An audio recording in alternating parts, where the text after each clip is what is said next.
Now looking across the Turkish-Syrian border, the Turkish military now saying their forces have entered a key town on the Syrian side of the border. This as Turkey's offensive against Kurdish forces, once allied, probably still allied with the United States, is now entering its fifth day. Welcome to America's news headquarters. From Washington, I'm Leland Vittert. Hard to imagine this has only been going on 5 days in the amount of distance the Syrian military has been able to cover. And the amount of civilian casualties we've seen. Dozens in only the first few days, including young children, including babies on the Syrian side. Very different than what the Syrians promised, or what the Turks promised. Yeah. It's great to be with you. I'm Jillian Turner. We're now learning that those Turkish-backed forces reportedly have, quote, near full control of Tal Abyad. That's the Syrian town just on the other side of the border you were looking at live a moment ago. This is Turkey says they will create a, quote, safe zone along the Syrian border. We'll see whether that comes to be. Trey Yingst is on the ground. He's our Middle East correspondent. He's got the latest. Trey, what can you tell us? Jillian, major developments today in northern Syria as Turkey continues to advance against the Kurds. Much of what is happening we can't show you. The images are too graphic, but there is evidence today of war crimes being committed, civilians being targeted, and also ISIS fighters escaping prisons in the region. All of this after the Trump administration made a decision to withdraw forces from the area that were meant to prevent such an invasion from occurring. And today, the U.S. Secretary of Defense, Mark Esper, confirmed that a full U.S. withdrawal from northern Syria is underway. President Trump did tweet multiple times this morning about the situation, saying he is dealing with Congress about imposing sanctions on Turkey. Turkish President Tayyip Erdogan claims that more than 20 Kurdish villages have been taken over by his forces. He added that Turkey will advance around 20 miles into Syria to help maintain the country's territorial integrity. We will divide a terror corridor of 480 kilometers down the middle. We will advance 30 to 35 kilometers into territory suitable to the safe zone map as we declared before. As Turkish airstrikes continued to bombard Kurdish towns over the past few days, U.S. forces actually came under Turkish fire. No American soldiers were injured, but the group had to withdraw from their position. As these bombings take place, the Syrian Democratic Forces say ISIS fighters and family members have escaped a camp and a prison in Syria that were hit with Turkish shellings. And today, at least 40 civilian casualties are being reported since the beginning of the operation on the Syrian side, as well as 18 on the Turkish side. The United Nations says that 100,000 Syrians have fled amid this new round of violence that began last week. To give you a better idea about what is happening on the ground, we do know that Turkish forces have taken over a number of key roads in the area. On one occasion, a prominent Kurdish politician was stopped, reportedly dragged from the vehicle, and executed on the spot. The worst of humanity is happening today in Syria as President Trump tweets. Congress considers sanctions that wouldn't be implemented until a later date, and the world watches. Jillian? Trey, as you noted, so much of this is on video that we are just not able to show you because of how graphic it is. Trey Yingst, where it is already Sunday night. Thank you, sir. Defense Secretary Mark Esper saying this morning on Fox News Sunday that President Trump has authorized a, quote, deliberate withdrawal of U.S. forces from northern Syria.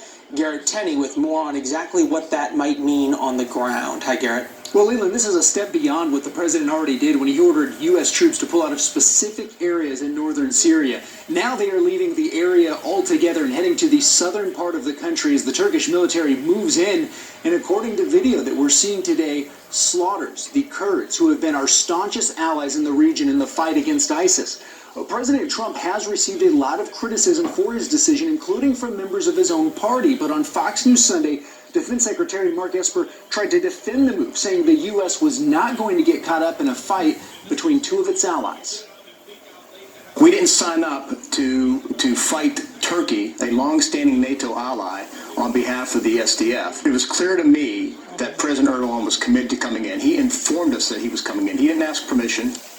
A lot of critics of the president's decision strongly question that assertion, though, and argue there is no way Turkey would have risked an all-out war with the U.S. by invading Syria with our troops being in harm's way.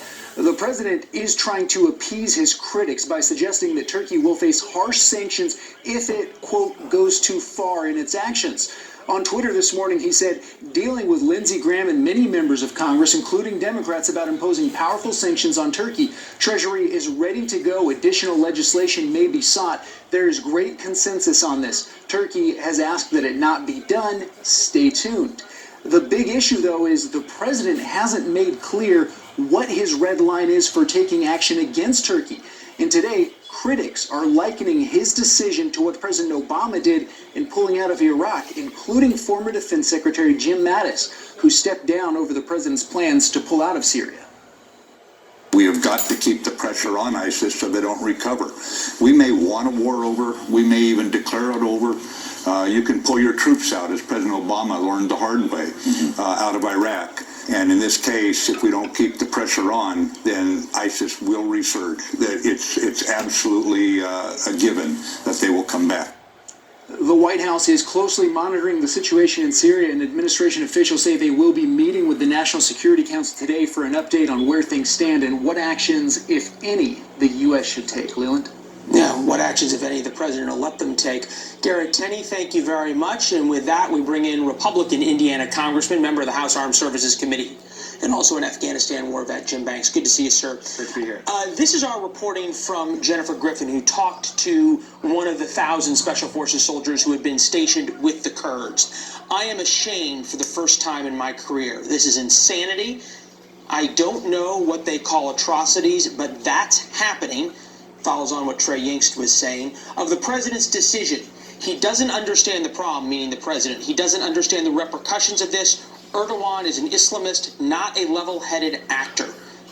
Pretty strong words from a U.S. soldier. Do you share any of his concerns and thoughts? I don't know that the president has a lot of good options here to begin with. And that's what we have to recall, that what you just saw on television, those 50 troops, the American troops that were stationed there, they weren't going to stop that. Oh, come on, Congressman. You and I both know that if the president had said to Erdogan, an attack on U.S. forces is an attack on the United States, and we will deal with it with the swiftest possible repercussions. And Leland, I completely agree with you. I completely agree with you on that note.